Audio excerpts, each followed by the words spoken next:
Welcome back from the break. You're still watching Smart Means Business, and of course we are now into our SMB Insights this very hour. But before we go into our SMB Insights, remember to be part of the ever-evolving investment world. Start292# is the USSD code that you need to use to kickstart off your investment. Be part of the ever-growing world, like I mentioned, with Zabu. Zabu is a platform which is powered by Alltech East Africa, and it says do something new. So with something new can you do today is by investing in government bonds and other securities. The minimum amount of money needed is just 15,000 Ugandan shillings. Then you can easily get into the world of investment. The markets open at 8:15 a.m. and close at 3:15 p.m. East African Standard Time. Zabu, my money, my future. Alltech East Africa, do something new. All right, now away from that, we return here with more of our discussions. Like I did mention, the SMB Insight. And joining us this morning, we have Pedison Mumbere, who had a business report yesterday in the bulletin. It did air as well in our news recap in the morning regarding offsetting public expenditure. So let's have a rerun of this very report. Then we get an insightful discussion with Pedison Mumbere in regards to the same matter.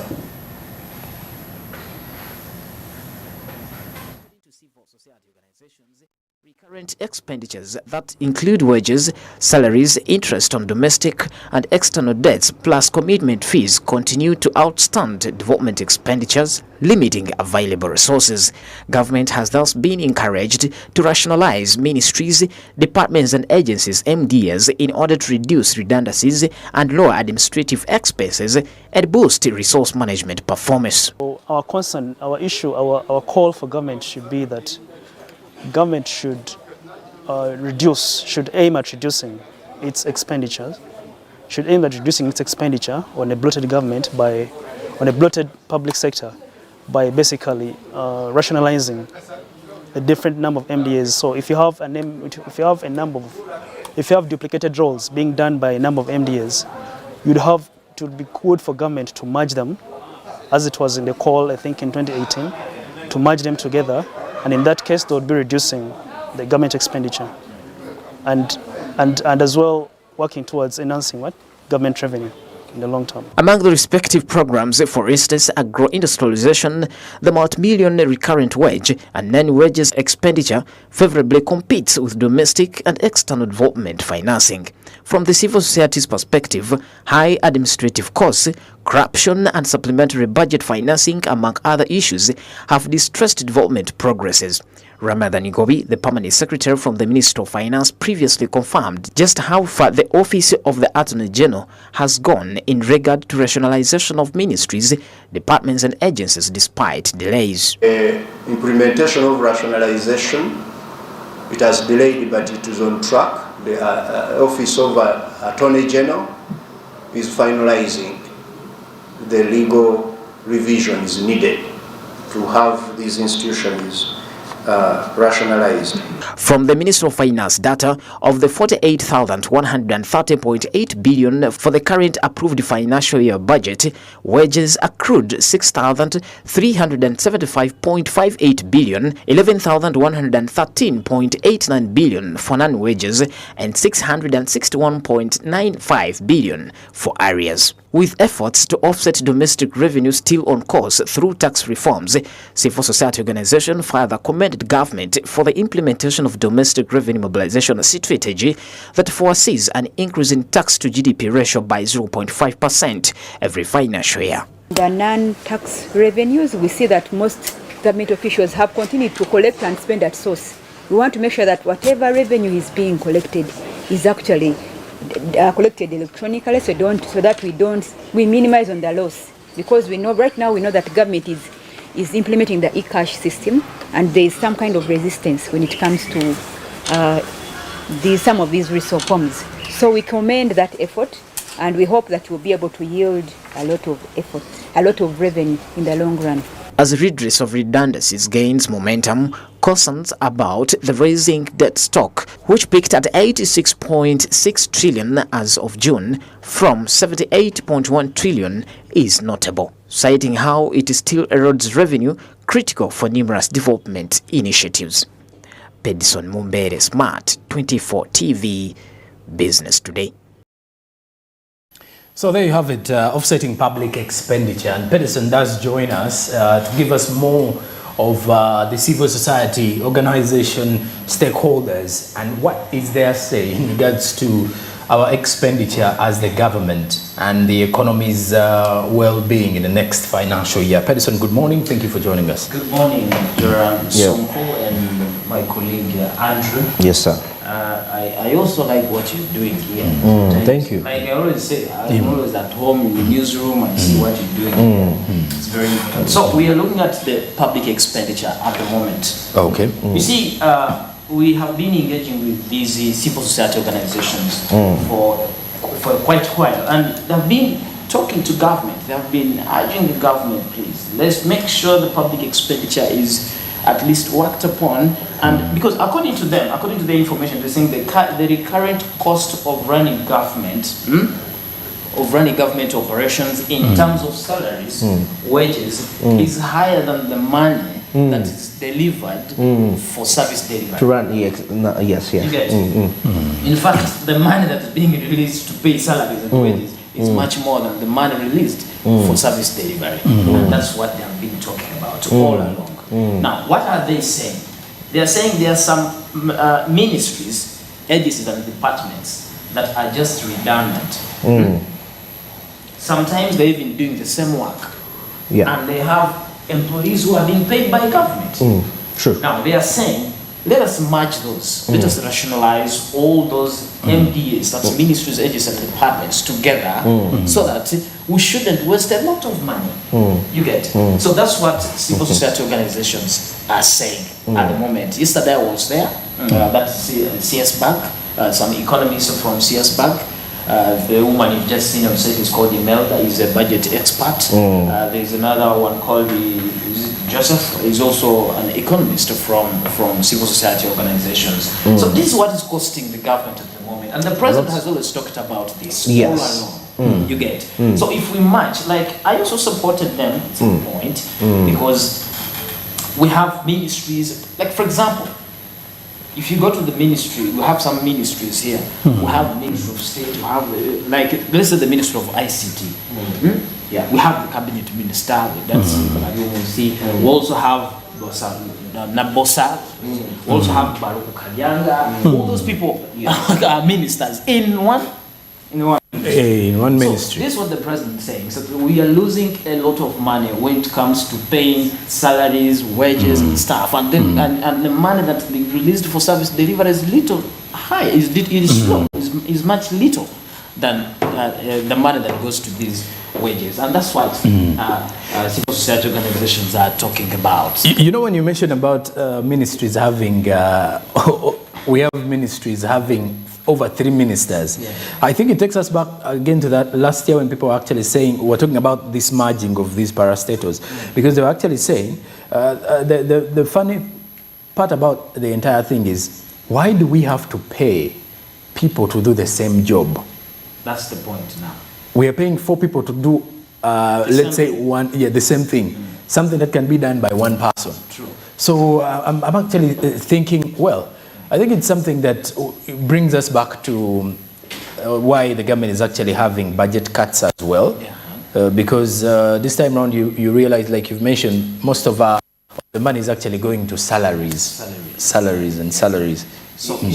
But still, when last time we were at the Minister of Finance, and the permanent secretary to the Minister of Finance was like, the Auditor General's office is looking forward to make sure that all these MBAs that are doing the same job are being rationalized, though there's a bit of delay. They're delaying in this process, but it is on track. That's what the permanent secretary told us at the time in the press conference. But you see, there is something you mentioned about many people doing one job. I'm sorry to say this. But you know, looking about this unnecessary government expenditure, apart from the ghost workers, which we know, which are there, but there is this aspect. For example, somebody tells you, you go to a certain ministry and you find so and so, and they tell you, I'm an economist. I mean, flooding majority of them, and sometimes I'm asking myself, what is their contribution to what value are they towards? I know we have economists in this country, renowned economists, and we have others that are upcoming. But you know, if I'm just saying, I'm not saying all economists are not doing, but I've just given an example of what I've been seeing, and you find that there are a bunch of them flooded in one ministry doing the same job, and you know, and no wonder I'm not surprised, because I used to wonder, people, what is really going on in, you know, because I would love to feel what is your impact to this country as an economist, regardless of what rank you fall in. Then now back to the public servants in there. I would be thinking, because money that is supposed to be for service delivery, because with service delivery is where the government can actually be in position to invest in government-related projects and raise revenue that can be used to facilitate the economy. I would think if the public servants should really worry, if somebody is paying you money and you don't really see where he's getting that money from, it's very worrying. It's very worrying. But now let me give you this. This is the information. Like I say, you see, we have an approved budget for financial year 2022-2023. I'm talking about the approved budget. Yes. It's 48,130 billion. Yeah, that was the the approved budget as of 2022-2023. The current financial year. But of this money, out of this money, now I'm giving you the money that's going to wages, non-wages, and areas. Yeah, okay. You get? Now, if you look here, that's the information from the Ministry of Finance. This was released during the quarter 4 expenditure. Last week. Wages, out of this money, wages taking 6,375.58 billion. That's going to wages. Let's read the money that's going to non-wages. Right? Non-wages is taking 11,113.89 billion. You get? Non-wages. Now, let us look at the areas. Areas is taking 661,000. No, it is taking 600 billion. Yes, and 0.95 billion. That's going to areas. Now let us look at the money that's going to the development, the government of Uganda development. It is here. It is only 7,849.8 billion. You find it's compared to money that's going to wages, non-wages, and areas. You get? So this is what the civil society organization. And now, actually, I would even ask myself a question: the money that they spend on these public servants, are they returning it back when it comes to efficiency for government? For government business or any other related activities? That is also important, because that's if you're running a business, that is part of the cost of production. But then there must be returns. There must be returns. So this is the concern of the civil society organizations. Some people ask themselves, why do we have Ministry of Defense and then we have Ministry of Security? It's more like it's the same thing. Not going beyond that. Yes. Okay. This is what people are saying. People are saying. Not our information. It's not our. We're just saying. We're just saying. Now, let's look at the raising public debt stock. Yes. You get? All these are concerns of the civil society organization. It's almost hitting the 50% mark. And these people have been talking about these things all along, but I don't know why they have not been considered that big. I don't know what's the problem. But the debt is rising. You get? Now, the current debt stock, both domestic and external, has reached to 86.6 trillion. That's for June 2022. You get? Yeah. Now, when it is even now, if we go from June, it is even expected to reach 75.1 trillion. That's for June 2021 and 21. Okay. Now, what is it that's going to happen in 2023? if there always increases, the debt stock increases, that means even in 2023, it has increased. But according to the information, but this financial year 2023-2024, it is projected to increase from 86 to up to if I can read by percentage to 53%. That's a 50.1%. That's in the percentage form. That's a very big. It's very big. So big percentage. we are, much as they're saying it is controllable, we are managing it, but it is increasing there now. It is increasing. And even with the projections, I mean, you see, if we even surpass the threshold of the IMF, you get. Because so all this is what the IMF is saying. Now they are calling upon the government. Yes. The government of Uganda to actually reduce going for these loans and stuff and everything. The appetite going for loans, it is too much, and that's what the civil society organizations are telling the government of Uganda. This is not our information. We're just reading what other people are saying. So what alternatives are they giving for ways of, you know, if you say that don't do X, then you must provide me an alternative, the best alternative. They are saying this. Yeah. Going for a loan is not bad. You get? Because every country, most of the African countries are doing this. But when do you use that money? And what do you use it for? What do you use it for? You get? And that they are saying invest that money where we are expecting profits.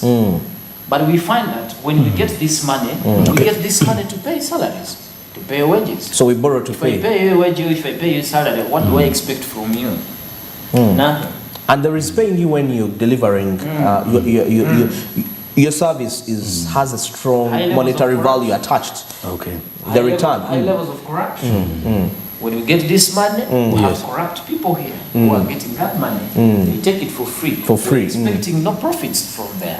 I've actually been told that people we have some offices that have less people on ground.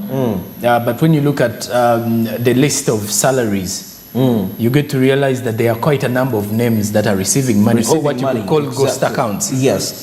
Under ministries. Exactly. Yes. Whereby a ministry has over 100 people working.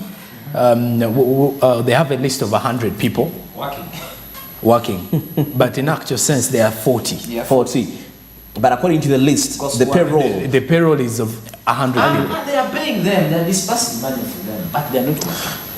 But how long are we going to live? You can't live life like, I mean, how are we going to live? For how long are we going to live like this as a nation? And we are very comfortable. And we think it won't have,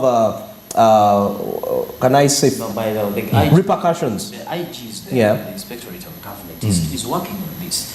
I think the government is not sleeping. Something is being done. Okay. But we want to feel. You will feel it with time. Now, civil society organizations are saying it's high time government should develop an annual debt borrowing plan that is going to consistently preserve debt sustaining to inform the upcoming financial year budget and adhere for its improved budget execution. These are the ones of civil society organizations. I wish the PSST, the permanent secretary from the Ministry of Finance, could take on some of that. But he also has plan. Though, you get, because every time you listen to him, you see their plans to make sure that we reduce on this appetite of going for loans. And stuff. Now, one of the things that he talked about was to implement a domestic tax collection strategy that is anticipated to increase the tax to GDP revenue up to 0.5% every financial year. Okay. You get? Yes. These are some of the plans that are coming from the Ministry of Finance, so that we should have our local financing and we reduce on the appetite of going for loans. So these are the programs that are from the Ministry of Finance at the moment. I am telling you this information because I was there. And I have the data. It's up to people. I don't know what people think about it, but that's the information coming in from the Ministry of Finance. From the source, the PSST, Permanent Secretary of the Ministry of Finance, Roman. Okay. And many thanks, Pedersen, for joining us this morning, for giving us that information. I think when you come to look at it and come to think of it as well, you come to realize that there is a lot of expenses that is going into paying salaries. And of course, not all of them are active workers, by the way, or not all of them are rendering services to the government. How then are we going to stop this from happening, though? It's a big question. And of course, the Inspectorate of Government, like Benson has mentioned, the IGG's office has to make sure that they scrutinize and go deep into understanding this before it gets out of hand. You're still watching Smart Means Business. We do return with Andrew Barigi after the break to take a look at our top weekly stories here on SMB.